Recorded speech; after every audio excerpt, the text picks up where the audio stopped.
हर वो चीज जो से वजन रखती है और से occupy space is called matter. Very good बेटा। अच्छा बेटा हलीमा जी, आप बेटा बताएं कि जो वाट इंटरेक्शन मैटर और एनर्जी का इंटरेक्शन होता है वो किस तरह से होता है।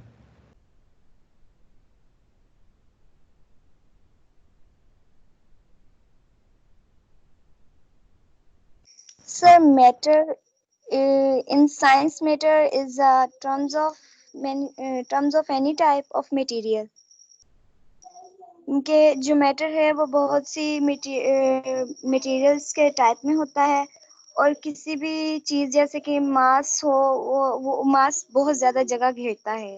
उस मैटर जो है वो ज्यादा जगह घेरता है, जितना मीन्स उसमें वजन होगा वो उतनी ही जगह घेरेगा। और एनर्जी ये काम करने की सलाहियत होती है, जिस in physics energy is a capacity to do work. और इसमें जैसे हम किसी चीज पर काम कर रहे हैं, जैसे कि कुछ वर्क कर रहे हैं, हैमर से हम वॉल वॉल पर कोई चीज वगैरह इस टाइप। हाँ वेरी गुड बेटा। बेटा आपका नाम हलीमा तो नहीं है आप? यस सर, मेरा नाम अलिशा आशिक है। अच्छा बेटा अलिशा, आपको आईडी दी गई है हलीमा की? जी सर जीएम ने दिए मुझे। हाँ ओके बेटा, आपने बिल्कुल सही बताया। अच्छा बेटा मैंने आपसे पूछा था कि इंटरेक्शन कैसे होता है, कि ये तो आपने मैटर और एनर्जी को डिफाइन कर दिया। सर तो वो जैसे सर मैं आई नहीं थी, मैंने कल क्लास ज्वाइन नहीं की उस दिन, जिस दिन आपने मुझे स्टडी करवाई है। बेटा कल नहीं परसों आपने ज्वाइन नहीं किया था? जी सर। चलो कोई बात नहीं बेटा, रिकॉर्डेड जो वीडियो होती है वो आपके चैट बॉक्स में होगी, आप वहाँ से जो उसको थोड़ा सा कैरी आउट कर लीजिएगा। हमने फिज़िक्स का इंट्रो किया था और फिज़िक्स की ब्रांचेस के बारे में कुछ जो है वो डिटेल में तो नहीं बट शॉर्टली जो उनको डिफाइन किया था। ठीक है बेटा, तो कल जी वाला सेशन वो चैट बॉक्स में जो है ना वो आपको मिल जाएगा। जी सर।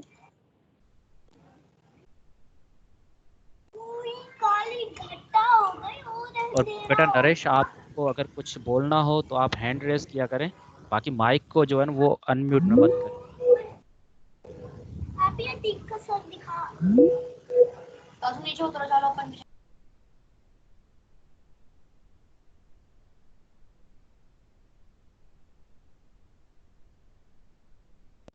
अच्छा बेटा, आज के हमारे पास जो टॉपिक है वो साइंटिफिक मेथड्स, एरर और इट्स टाइप्स और एक्यूरेसी के बारे में। आई थिंक जो है साइंटिफिक मेथड आप जो नाइन्थ क्लास में जो अभी बच्चे आए हैं, स्पेशली जो एट्थ क्लास का क्लियर करके, और नाइन्थ वाले जो मैट्रिक में आए, केमिस्ट्री और साइंस के अंदर आपने साइंटिफिक मेथड का जो है वो तरीक़ेकार सीखा होगा और उसके बारे में आपने पढ़ा होगा। तो बाकी एरर और इसके टाइप्स क्या होते हैं वो हम डिफाइन करते हैं। सबसे पहले मैं आपसे पूछता हूँ कि साइंटिफिक मेथड, आप साइंटिफिक मेथड से आप क्या जानते हैं? जिन बच्चों को आ रहा है वो हैंड रेज कर दें।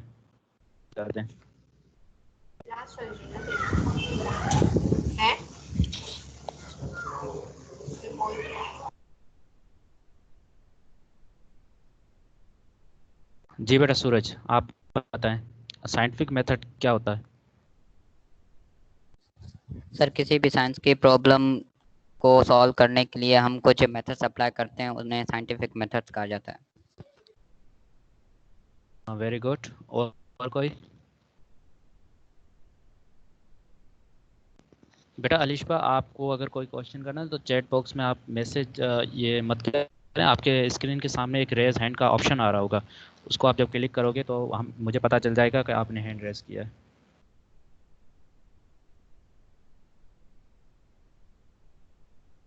हाँ जी बेटा अलिशा, आप बताएं। सर इसमें साइंटिफिक मेथड्स होते हैं जिनमें जैसे उनके पार्ट्स बताए गए हैं और वो हमारे लिए क्या अहमियत रखते हैं इनके बारे में बताया गया है। और साइंटिफिक मेथड में हम बहुत सारी मालूमात की चीज़ें हैं हमारी, जैसे कि ऑब्जर्वेशन, हाइपोथेसिस वगैरह वगैरह। वेरी गुड बेटा। मुनेश, आप कुछ जानते हैं साइंटिफिक मेथड के बारे में? नो सर, हमने साइंटिफिक मेथड नहीं पढ़े सर। अच्छा बेटा, कोई बात नहीं। आ जाते हैं साइंटिफिक मेथड के थ्रू। साइंटिफिक मेथड क्या होता है? मेथड से तरीके मतलब होता है कि तरीक़ेकार। तो साइंटिस्ट क्या करते हैं, एक कोई भी जब साइंटिफिक वे बताते हैं या कोई अपना लॉ देते हैं, तो वो अब एक मेथड को तरीक़ेकार मतलब उसको मद्देनज़र रखते हुए जो है ना वो उसको प्रोसेस को फॉलो करते हुए वो लॉ देते हैं। तो साइंटिफिक मेथड एक जो है, जब भी कोई लॉ साइंटिस्ट कोई लॉ देता है या कोई अपनी थ्योरी प्रेजेंट करता है, तो एक प्रोसेस के थ्रू वो चलती है। तो वो प्रोसेस स्टार्ट कहाँ से होता है? इन 5 चीज़ों को जो है ना हम नज़र में रख के ये प्रोसेस को स्टार्ट करते हैं। तो पहली चीज़ के इसके अंदर आ जाती है ऑब्जर्वेशन, और दूसरी चीज़ उसके अंदर आ जाती है हाइपोथेसिस, उसके बाद थ्योरी, और उसके बाद एक्सपेरिमेंट, और उसके बाद लॉ। तो हम वन बाय वन इनको जो है ना वो डिस्कस करेंगे कि ऑब्जर्वेशन क्या होती है, हाइपोथेसिस क्या होता है, थ्योरी क्या होती है, एक्सपेरिमेंट क्या होता है, और लॉ क्या होता है।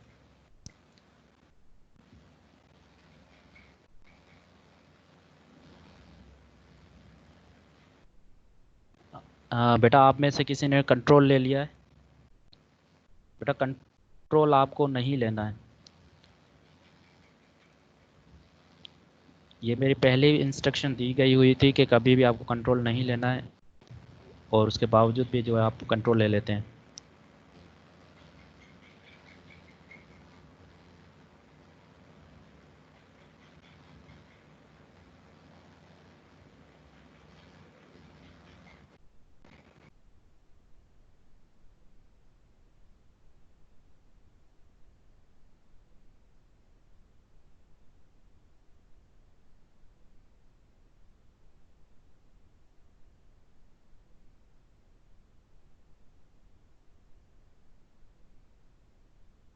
अच्छा बेटा, स्लाइड शो हो रही है अब आपको?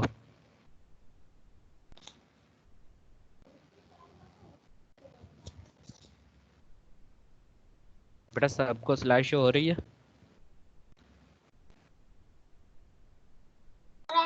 Yes sir. Yes sir. Yes sir. अच्छा बेटा, चलो डिस्कस करते हैं ऑब्जर्वेशन को कि ऑब्जर्वेशन क्या होती है।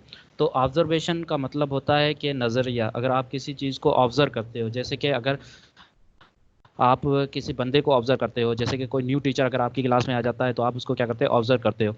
तो ऑब्जर्वेशन का मतलब होता है कि किसी को ऑब्जर्व करना, किसी का लहजा देखना, कि किसी को आप वो चीज़ किस तरह से उसको अपने एक दिमाग में लेकर आना, उसका एक जो है स्केच बनाना। तो ऑब्जर्वेशन एक प्रोसेस है observing the natural phenomena with the help of the 5 sense. आप अपने 5 सेंस को यूज़ करके, 5 सेंस कौन से हैं? टचिंग के, देखने के, सूंघने के, सुनने के, इन हवास को जो है वो आप क्या करोगे, जब आप चेक करोगे। तो बेटा, ये फिर से किसने कंट्रोल ले लिया?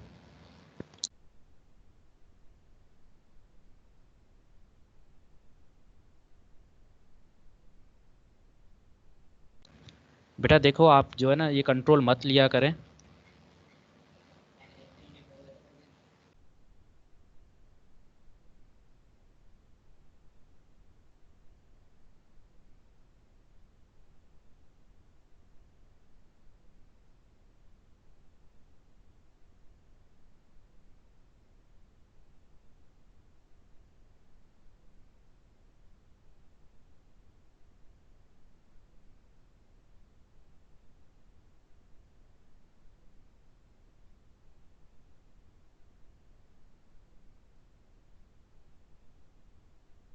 बेटा, आपको कंट्रोल नहीं लेना है। कंट्रोल लेने का ये स्लाइड्स जो है वो चली जाती है। आपको कंट्रोल नहीं लेना है। अगर आपको कोई क्वेश्चन वगैरह है तो आप हैंड रेज कर दिया करें।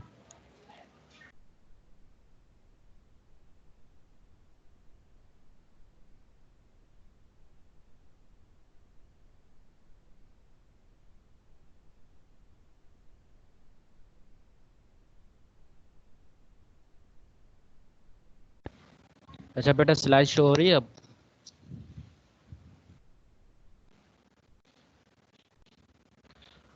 अच्छा यस बेटा, सर। हम थे ऑब्जर्वेशन। ऑब्जर्वेशन के ऊपर के ऑब्जर्वेशन क्या होता है आपका? ऑब्जर्वेशन का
बेटा सॉरी, नेटवर्क की प्रॉब्लम की वजह से जो है थोड़ा सा डिस्कनेक्ट हो गए थे। हम अपनी क्लास जो है वो अभी कंटिन्यू करते हैं।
अच्छा बेटा, स्लाइड शो हो रही है सबको?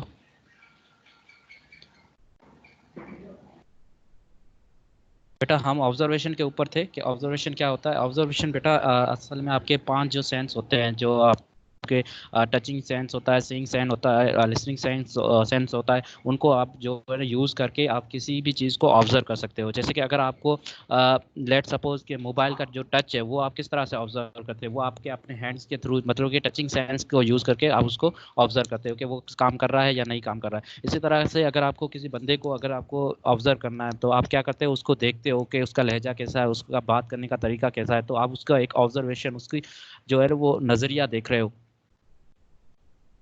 तो ऑब्जर्वेशन के थ्रू जब साइंटिस्ट कोई भी अपना ला देता है तो वो पहले पहले आ जाता है ऑब्जर्वेशन के ऊपर। तो ऑब्जर्वेशन क्या होता है? The process of observing the natural phenomena with the help of the 5 sense and the scientific equipment is called the observation. हम अपने 5 सेंस को यूज़ करके या साइंटिफिक कोई इक्विपमेंट को यूज़ करके हम कोई भी चीज़ को ऑब्जर्वेशन कर सकते हैं। Observation are taken very carefully. जब भी कोई ऑब्जर्वेशन की जाती है वो केयरफुली की जाती है। यार भाई,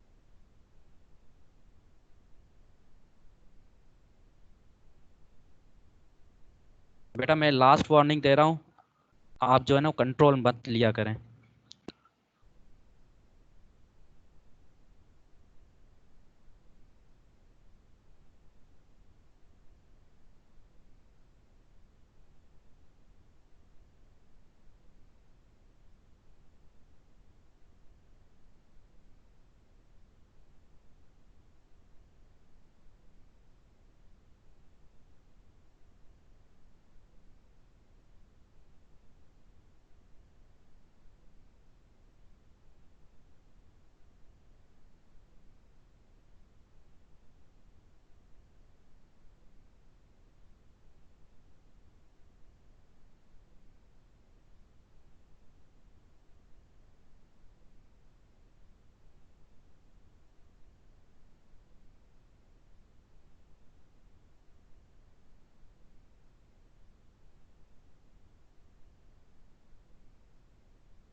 बेटा आप में से बार बार कोई कंट्रोल ले रहा है और मुझे डिस्टर्ब कर रहा है।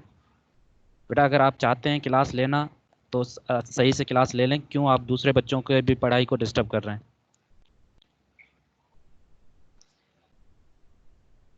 बेटा बार बार आप कंट्रोल ले रहे हैं, हालांकि मैं अभी स्लाइड अपलोड करता ही नहीं हूँ, आप फिर से कंट्रोल ले लेते हैं।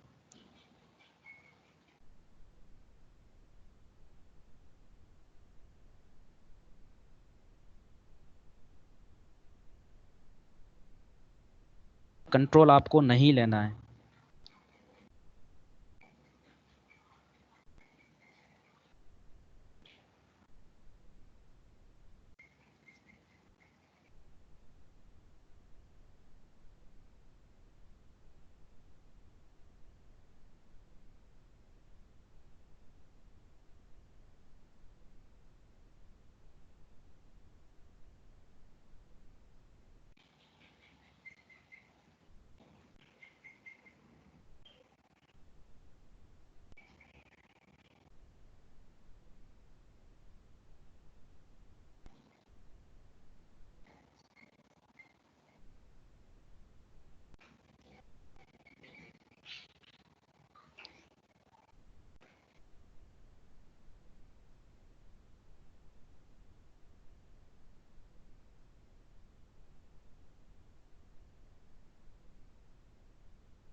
अच्छा बेटा ऑब्जर्वेशन के बाद आ जाता है आपका हाइपोथेसिस।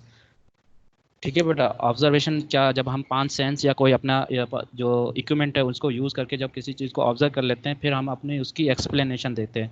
जैसे कि अगर आपको कहा जाए कि आप अपने क्लास टीचर को ऑब्जर्व करें, तो या आपको कहा जाए कि किसी स्टूडेंट को ऑब्जर्व करें, जैसे कि अभी जो बच्चा जो है वो कोई कंट्रोल ले रहा है, तो मैं आपसे कहता हूँ कि आप ऑब्जर्व करें कि कौन सा बच्चा जो है वो कंट्रोल ले रहा है। तो आपने क्या किया, अपने अपने अपने सेंस जो है वो यूज़ कर सकते हैं, या अपने इक्विपमेंट को यूज़ करके आप उसको देख सकते हैं कि आप ये चीज़ कौन कर रहा है। तो जब आप उस चीज़ को ऑब्जर्व कर लेते हो तो उसके बाद आपके आ जाती है एक्सप्लेनेशन कि ये चीज़ करने वाला ये बंदा था, या टीचर जो है वो पढ़ाने में ऐसा था। तो आपने क्या किया, पहले उस चीज़ को ऑब्जर्व किया और उसके बाद अपनी एक हाइपोथेसिस दी। हाइपोथेसिस का मतलब होता है कि बेटा आपने उसके बारे में एक्सप्लेनेशन दी कि आपने किस तरह से उसको ऑब्जर्व किया, उसके कौन से फैक्ट्स है। तो आप उसको क्या करोगे, एक्सप्लेन आउट करोगे। जब आप एक्सप्लेन आउट करोगे तो वो बन जाएगी आपकी हाइपोथेसिस। तो explanation of the observation and facts is called as a hypothesis. किसी भी एक चीज़ को आप जब एक्सप्लेन करोगे, ऑब्जर्वेशन को या किसी के फैक्ट्स को जो आप एक्सप्लेन आउट करोगे, तो आप कहलाओगे, उस चीज़ को कहलाओगे आप hypothesis. Hypothesis is the notion notation or guess of a scientist in which he tries to explain the phenomena। Hypothesis असल में क्या होता है, एक गैसिंग होती है या नोटेशन होती है जो जिसकी मदद से साइंटिस्ट क्या करता है, वो ट्राई करता है, मतलब कि किसी चीज़ को एक्सप्लेन करने की कोशिश करता है। जो फिनोमिना वो देना चाहता है उस चीज़ को एक्सप्लेन करने की कोशिश करता है। तो जब भी आप साइंटिफिक मेथड को यूज़ करोगे तो पहली चीज़ तो होनी चाहिए आपको ऑब्जर्वेशन, कि आप उस चीज़ को ऑब्जर्व कैसे करते हो। जब आप उसको ऑब्जर्व कर लेते हो तो उसके बुनियाद पर आप उसकी एक्सप्लेनेशन दोगे, और जो एक्सप्लेनेशन होगी वो आपकी बन जाएगी हाइपोथेसिस। ठीक है बेटा, क्लियर।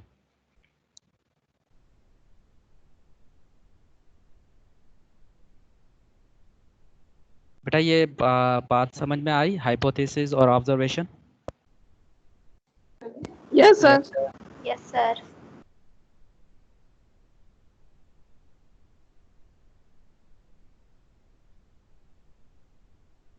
अच्छा बेटा अब आ जाते हैं थ्योरी के ऊपर, कि थ्योरी क्या होती है।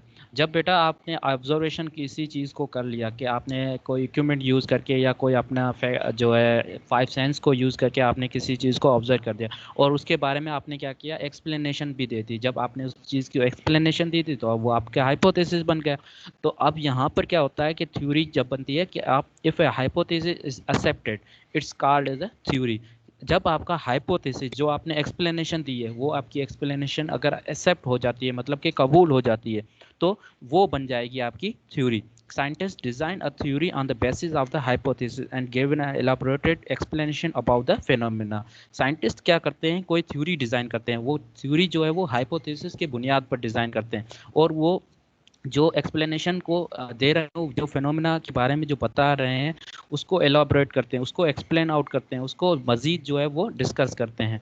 तो हमारे पास साइंटिफिक मेथड जब स्टार्ट होता है तो वो ऑब्जर्वेशन से स्टार्ट होता है। ऑब्जर्वेशन आप जो है किसी तरीके से भी कर सकते हो, 5 सेंस को भी यूज़ करके और इक्विपमेंट को भी यूज़ करके कर सकते हो। जब आपने ऑब्जर्व ली, उसके बाद आप क्या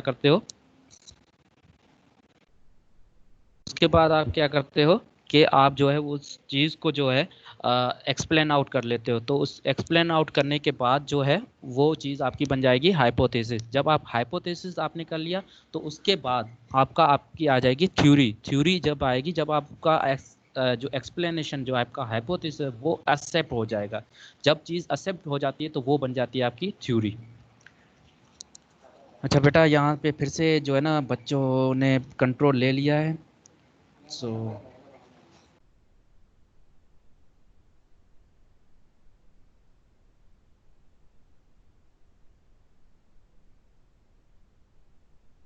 यहाँ तक कोई क्वेश्चन, कोई चीज़ अगर आपको समझ में ना आई हो तो आप मुझसे पूछ सकते हैं बेटा। कहीं पर भी अगर आपको कोई चीज़ समझ में ना, हाइपोथेसिस के अंदर या थ्योरी के अंदर, साइंटिफिक मेथड के अंदर।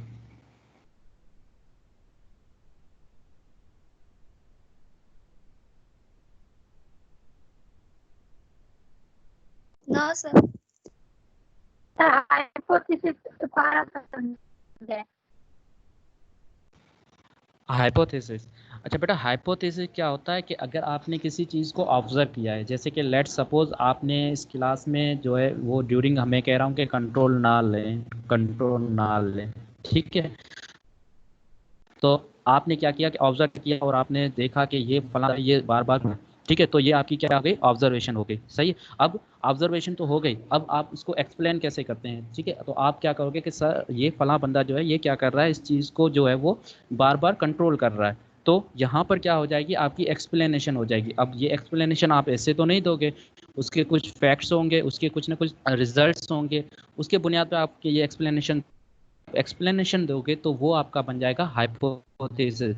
अब ये हाइपोथेसिस लाजमी नहीं है कि आपका सही हो, ये आपका रॉन्ग भी हो सकता है, ठीक है बेटा। तो साइंटिस्ट क्या करते हैं, कोई भी चीज़ जब देखते हैं, जैसे कि लेट्स सपोज उनको गैलेक्सी में जाना है, तो वो गैलेक्सी में डायरेक्ट नहीं जाते हैं, ठीक है। तो पहले वो क्या करते हैं, ऑब्जर्वेशन, तो उसके थ्रू वो सैटेलाइट्स भेजते हैं, वहाँ पर देखते हैं कि ये चीज़ वहाँ पर कितना मतलब कि ग्रेविटी कितनी है, वहाँ पर ऑक्सीजन है या नहीं, तो वो अपनी एक ऑब्जर्वेशन दे देते हैं। उसके बाद वो ऑब्जर्व करके वो एक हाइपोथेसिस बनाते हैं, जिसको वो एक्सप्लेन आउट करते हैं डिफरेंट साइंटिस्ट के सामने। तो जब एक्सप्लेनेशन उस ऑब्जर्वेशन की हो जाती है तो वो आपका बन जाता है हाइपोथेसिस, ठीक है बेटा। Yes sir. Yes sir.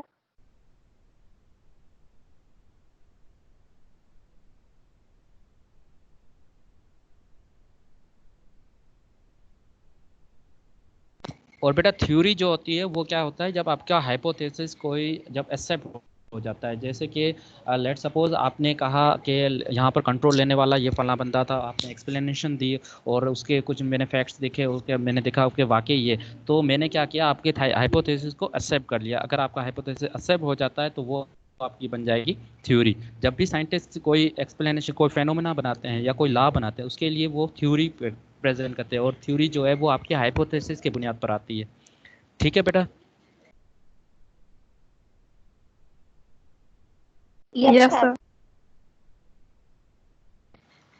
अच्छा बेटा, उसके बाद आ जाता है एक्सपेरिमेंट। एक्सपेरिमेंट क्या होता है, scientist make experiment to test the theory. अब जब एक थ्योरी बना दी है, एक हाइपोथेसिस दे दिया गया है और आपका हाइपोथेसिस जो है वो एक्सेप्ट हो गया, तो आपकी क्या बन गई, थ्योरी बन गई। अब ये थ्योरी करेक्ट भी हो सकती है, रॉन्ग भी हो सकती है। लेट्स सपोज आपने वो थ्योरी दी है लेकिन उसके अंदर कुछ फैक्ट्स ऐसे हों जो आपकी थ्योरी को क्लियर नहीं करते हो, तो उसकी बुनियाद पर हम क्या करते हैं, एक्सपेरिमेंट करते हैं। तो साइंटिस्ट क्या करते हैं, वो जो थ्योरी देते हैं उसको टेस्ट करने के लिए एक्सपेरिमेंट करते हैं। If theory is proved by the experiment it is regarded correct and accepted. और अगर आपकी थ्योरी एक्सपेरिमेंट के थ्रू करेक्ट हो जाती है, मतलब कि करेक्ट और एक्सेप्टेड हो जाती है, तो वो आपका आगे बन के लॉ बन जाएगा। If the theory is not proved by the experiment it is the discredited. अगर आपकी थ्योरी एक्सपेरिमेंट के थ्रू प्रूव नहीं होती है तो उसको हम खारिज कर देते हैं, ठीक है बेटा। तो एक्सपेरिमेंट किस लिए करते हैं? उस थ्योरी को टेस्ट करने के लिए कि आपकी थ्योरी जो है वो सही है या गलत है। तो थ्योरी को टेस्ट करने के लिए हमें एक्सपेरिमेंट करना पड़ता है। तो साइंटिस्ट जब भी एक्सपेरिमेंट करते हैं तो उस थ्योरी को टेस्ट आउट करते हैं। ठीक है, क्लियर बेटा? Yes, sir. Yes sir. बेटा कहीं पर भी अगर आपको क्वेश्चन हो यस या अगर कोई बात समझ में ना आए तो आप पूछ सकते हैं।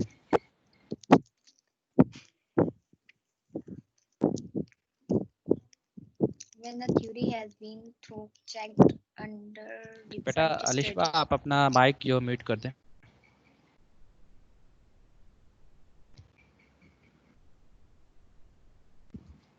अच्छा बेटा अब आ जाता है law.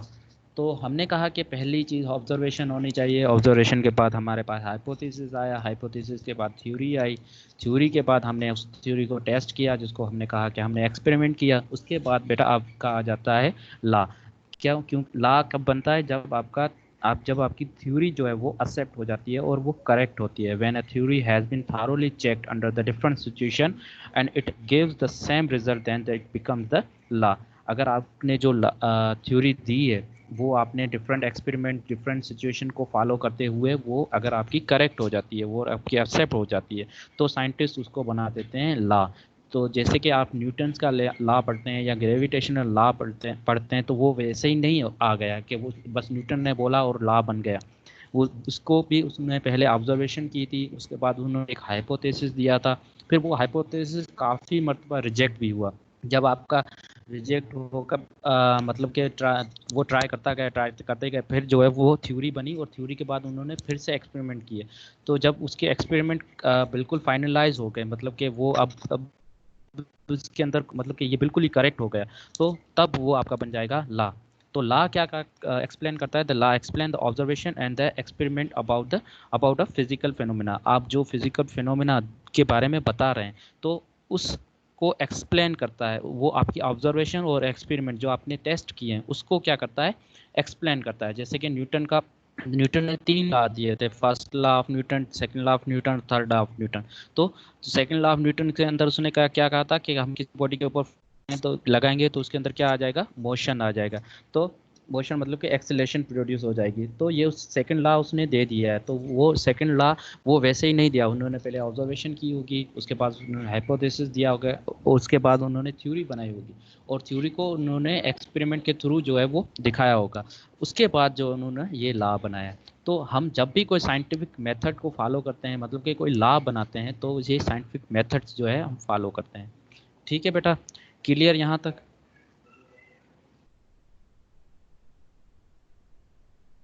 Yes, sir. Yes sir.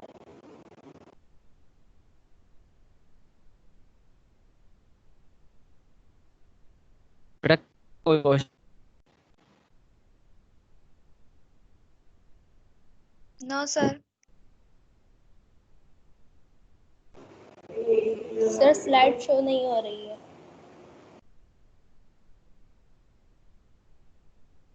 बेटा आप अपने मोबाइल को थोड़ा सा रिफ्रेश कर लें, आपको स्लाइड शो हो जाएगी।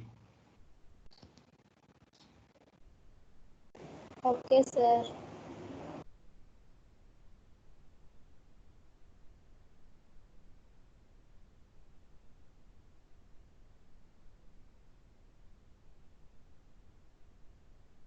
अच्छा बेटा बाकी सबको स्लाइड शो हो रही है? Yes, sir. Yes, sir. Sir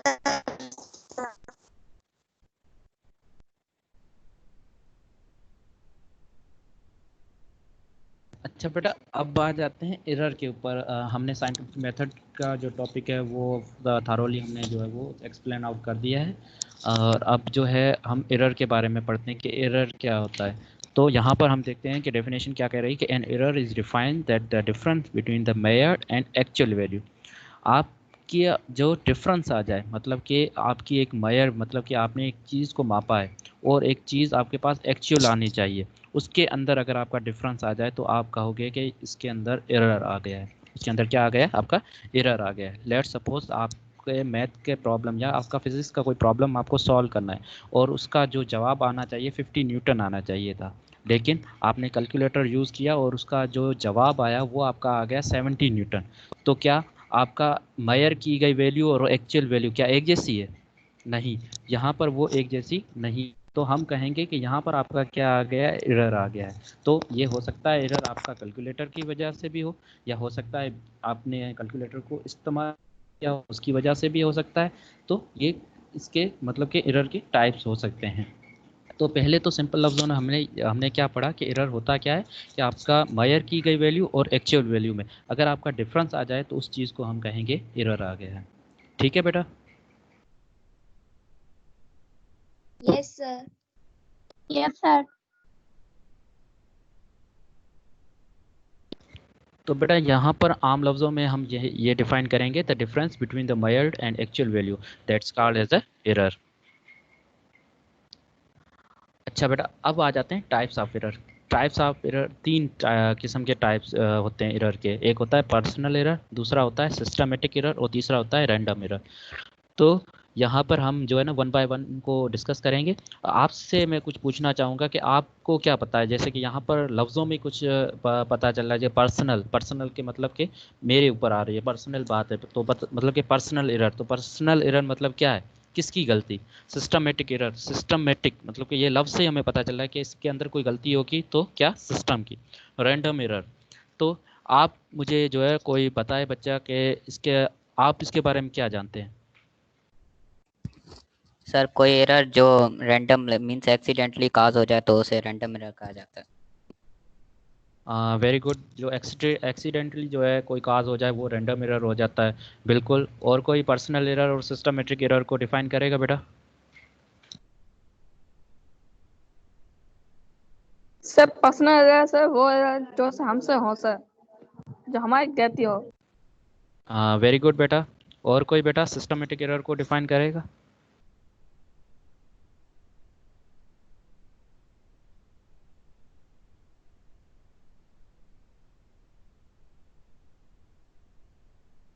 sir बेटा जिसमें हमारे आला होता है उसमें हम हमारी म्यूजिंग गलत निकलती है, वो सिस्टमेटिक एरर होता है।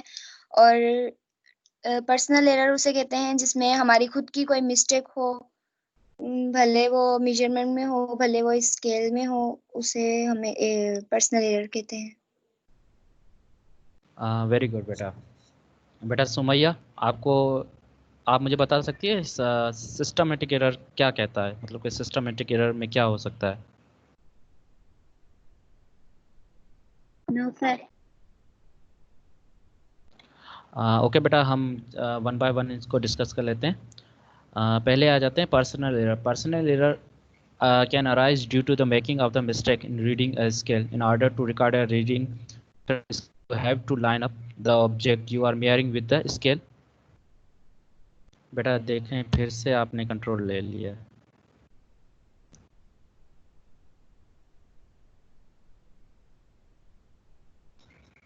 अच्छा बेटा, स्लाइड जब अपलोड हो जाए तब तक मैं आपको जो है ना वो वर्बली बता देता हूँ। पर्सनल एरर क्या होता है? पर्सनल एरर का मतलब होता है कि आपकी खुद की गलती। जैसे कि यहाँ पर मैं बार बार कह रहा हूँ कि बेटा आप जो है ना कंट्रोल ना लें, तो आप उसके बावजूद भी क्या कर रहे हैं, उसको कंट्रोल ले रहे हैं। तो ये किसकी गलती है? ये सिस्टमेटिक की गलती नहीं, ये आपकी पर्सनल है। तो जब भी कोई एरर होता है तो एरर जो होता है वो तीन किस्म के आ जाते हैं। एक तो पर्सनल एरर, जैसे कि लेट सपोज आपको कैलकुलेटर यूज़ करना आता ही नहीं है और आपको कहा गया है कि आप ये प्रॉब्लम सॉल्व करके बताएं, तो आप क्या करते हैं, उसको जब सॉल्व कर रहे होते हैं तो उसके अंदर आपको कैलकुलेटर का यूज़ ही नहीं आया। आपको शिफ्ट दबाना था लेकिन आपने शिफ्ट उसको प्रेस किया ही नहीं, और आपने जो लेट सपोज साइन 60 की आपने वैल्यू निकाली और उसके अंदर आपको शिफ्ट का जो है वो यूज़ करना था, आपने शिफ्ट को प्रेस ही नहीं किया। तो यहाँ पर किसका एरर, किसकी गलती होगी? क्या कैलकुलेटर की गलती हुई? नहीं, यहाँ पर क्या हुआ बेटा, आपकी खुद की गलती हुई, क्योंकि आपने उस चीज़ को यूज़ नहीं किया है, उसके बारे में आपको नॉलेज नहीं थी और आपने उसको अंदर उसको जो है वो यूटिलाइज कर लिया। तो ये गलती आपकी तरफ से आएगी, तो ये कहलाएगी पर्सनल एरर। पर्सनल एरर का मतलब होता है कि बेटा जो आपसे गलती हो जाए, जो आपसे गलती हो जाए वो एरर कहलाएगा आपका पर्सनल एरर। ठीक है बेटा?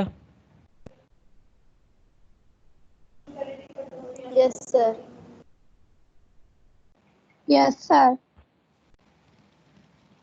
अच्छा बेटा, उसके बाद आता है आपका सिस्टमेटिक एरर। तो सिस्टमेटिक एरर क्या होता है? This error is due to the fault in the measuring instrument and usually called as a zero error which may be positive और नेगेटिव।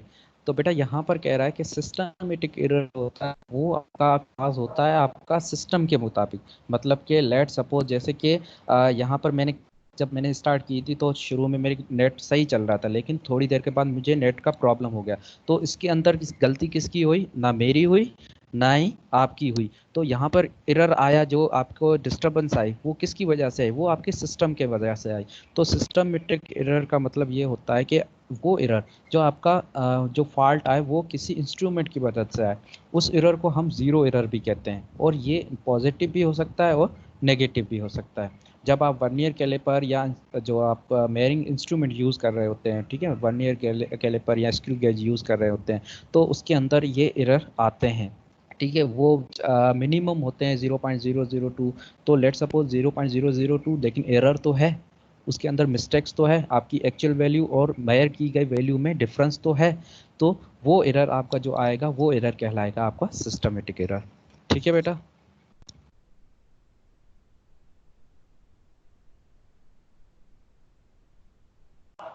क्लियर यहाँ तक बेटा? किसी को कोई क्वेश्चन? No sir, clear. जी बेटा मुनेश। सर पॉजिटिव और नेगेटिव कैसे सर? बेटा पॉजिटिव एरर और नेगेटिव एरर ये आपके जब आप इस मेजरिंग इंस्ट्रूमेंट को यूज़ कर रहे होंगे तो आपका एक राइट हैंड साइड होता है, एक लेफ्ट हैंड साइड होता है। तो अगर आप राइट हैंड साइड जा रहे हैं तो आपका वो जाएगा नेगेटिव एरर, और अगर आपका वो लेफ्ट हैंड साइड जा रहा है तो वो आपका हो जाएगा जो है पॉजिटिव एरर। तो यहाँ पर ये एरर आएंगे, ये हम जब प्रैक्टिकली हमें जब ये एक वीडियो यहाँ पर अपलोड करूँगा उसके अंदर आप देख सकते हो कि पॉजिटिव एरर और नेगेटिव एरर किस तरह से होते हैं। ये हम जब प्रैक्टिकली आगे हम मज़ीद पढ़ेंगे इस टॉपिक के बारे में, इंस्ट्रूमेंट जब इसके बारे में पढ़ेंगे सेकंड चैप्टर के अंदर मेजरिंग इंस्ट्रूमेंट जो पढ़ेंगे तो उसके अंदर मैं आपको एक वीडियो दिखाऊंगा। तो वो पॉजिटिव एरर और नेगेटिव एरर कैसे होता है जब हम वर्नियर कैलिपर के बारे में पढ़ रहे होंगे। तो वहाँ पर वर्नियर कैलिपर जब हम उसको साइज को मेजर कर रहे होते हैं तो वो या तो राइट हैंड साइड चला जाता है या तो लेफ्ट हैंड साइड चला जाता है। तो वो जब इंस्ट्रूमेंट की एरर जो आएगी राइट हैंड साइड या लेफ्ट हैंड साइड, तो वो आपकी पॉजिटिव या नेगेटिव उस टाइम कहलाएगी। ठीक है बेटा? Yes sir. अच्छा बेटा, इस यहाँ तक कोई क्वेश्चन?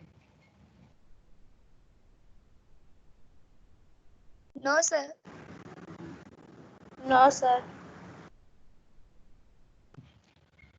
अच्छा बेटा, उसके बाद आ जाता है रैंडम एरर। रैंडम एरर का मतलब होता है कि उसके अंदर ना गलती आपकी हो ना ही सिस्टम की हो, तो वो एरर कहलाएगा आपका रैंडम। मतलब कि this error is called accidental error.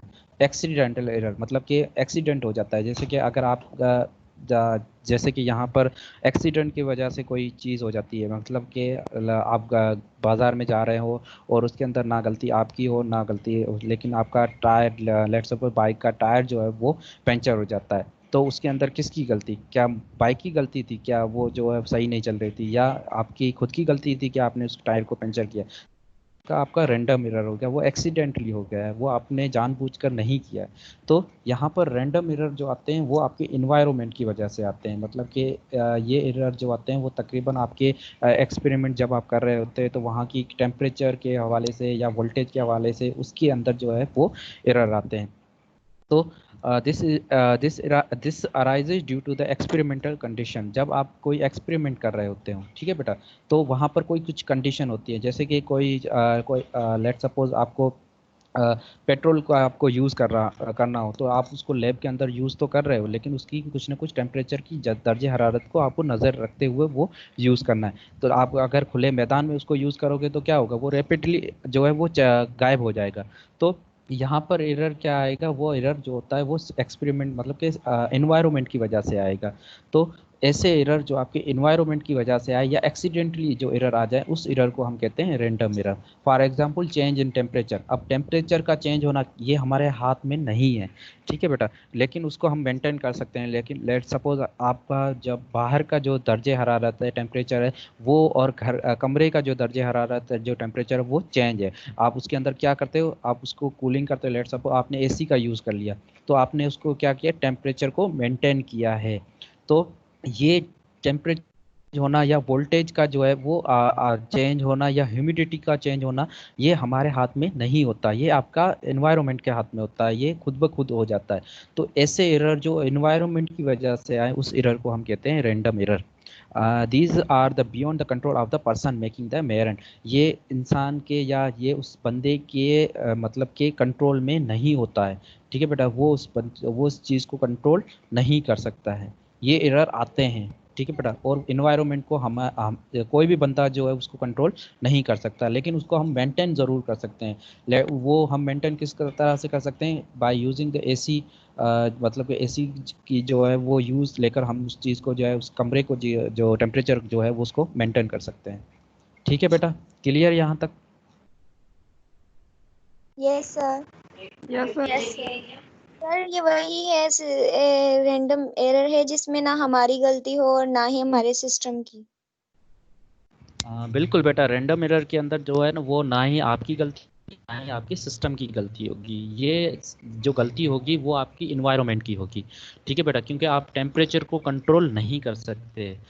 Let suppose अब जैसे कि आपका जो आप कोई चीज़ आपको मेयर करनी है और उसके लिए आपको चाहिए 45 डिग्री सेंटीग्रेड।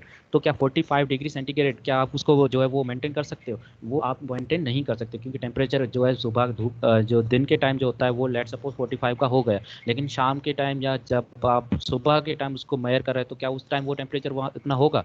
वो इतना टेम्परेचर नहीं होगा। तो उसकी वजह से कुछ एरर आएंगे, तो वो एरर आपके जो कहलाएगा वो आपका रैंडम एरर कहलाएगा। ठीक है बेटा? Yes sir. Yes sir.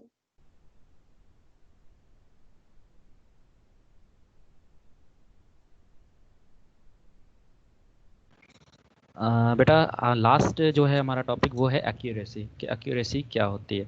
तो पहले तो हमने गलती मतलब कि एरर के बारे में पढ़ लिया था, अब उसको ठीक कैसे करना है। तो accuracy refer the correctness of a single measurement. कोई भी आप अगर सिंगल मेजरमेंट कर रहे हैं, उसकी जो करेक्टनेस आती है, जो उसकी बिल्कुल निस्बत जो सही जवाब आता है, उसको हम कहते हैं एक्यूरेसी। जैसे कि अगर हम कहते हैं ना, लेट सपोज मैंने प्रॉब्लम आपको दी और आपने उसको सॉल्व की और आपका जवाब आ गया 50 न्यूटन, तो आप क्या कहोगे कि मैंने लेट सपोज बोर्ड पर लिख दिया कि ये इसका जवाब जो आएगा वो 50 न्यूटन ही आएगा। और आप में से 50 बच्चों में से आप में से क्या किया, 2 बच्चों ने कहा कि सर मेरा जो जवाब आया है वो 50 न्यूटन आया है, और बाकी का सबका जो आया है वो चेंज आया है। तो हो सकता है उस टाइम जो है वो आपका जो है वो बिल्कुल एक्यूरेट कहलाएगा। क्यों? क्योंकि जो मैंने एक्चुअल वैल्यू दी है और आपके पास जो मेजरमेंट की वैल्यू आई है वो दोनों क्या है, एक जैसी है। तो जब वो दोनों एक जैसी होगी तो हम कहेंगे that's the accuracy, that's the accurate, ये आपका एक्यूरेट आंसर है। तो अगर आपका सिंगल मेजरमेंट और जो आपकी मेजरमेंट का एक्चुअल वैल्यू और मेजर की गई वैल्यू के अंदर अगर डिफरेंस आ गया तो वो हो जाएगा आपका एरर। और अगर आपका दोनों का जवाब सही आ जाता है तो वो आपकी हो जाएगी accuracy.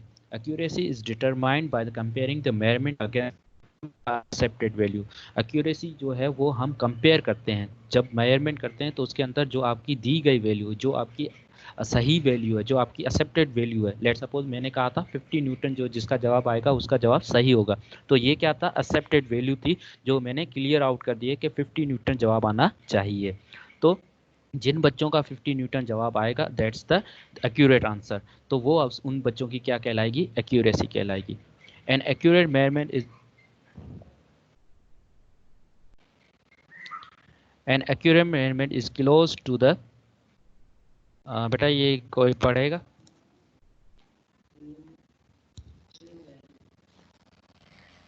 An accurate measurement is close to the true value, like hitting the center of a bullseye.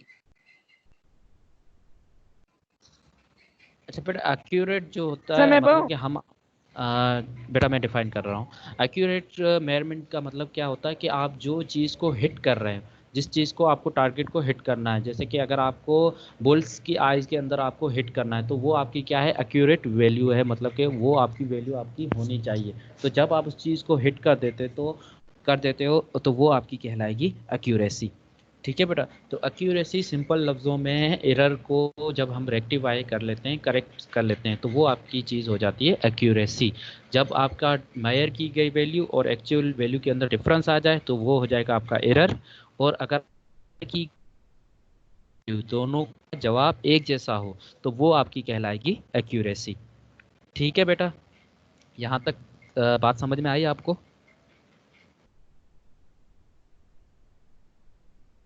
Yes sir.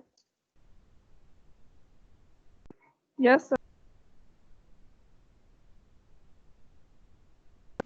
अगर कोई क्वेश्चन हो तो आप मुझसे पूछ सकते हैं।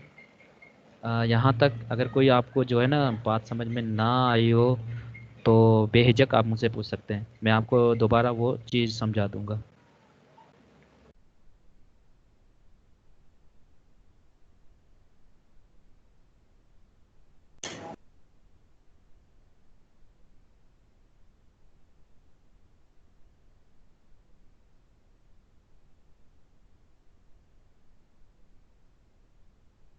बेटा किसी का क्वेश्चन नहीं है? No sir. जी बेटा, जी बेटा नरेश पूछें, क्या आपको पूछना है?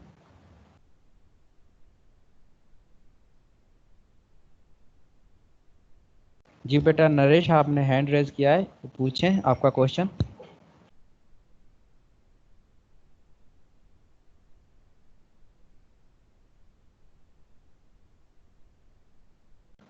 आई थिंक यहाँ पर काफ़ी बच्चे ऐसे हैं जिनकी आईडी जो है वो दूसरे के नाम पर है और जो यूज़ करने वाले बच्चे हैं वो, तो आई थिंक मैं जो नाम ले रहा हूँ वो बच्चा यहाँ पर है ही नहीं। तो बेटा नरेश मंगोमल की जो आईडी यूज़ कर रहा है वो आपने हैंड रेज किया है, तो आपका जो सवाल है वो आप मुझसे पूछ सकते हैं।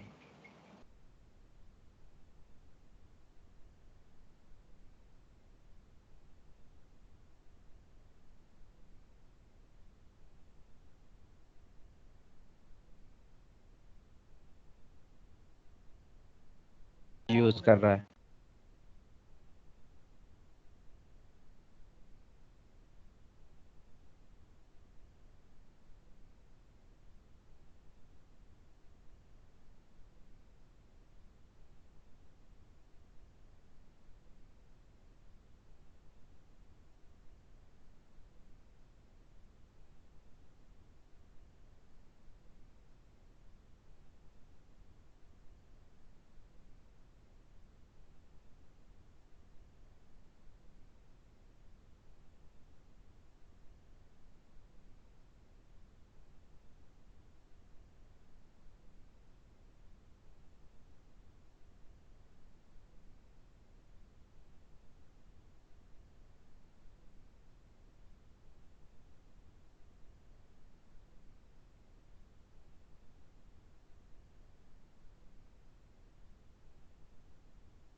ठीक है, आपका कोई क्वेश्चन नहीं है तो आप जो है वो क्लास लीव कर सकते हैं, इसके बाद आपकी दूसरी क्लास है।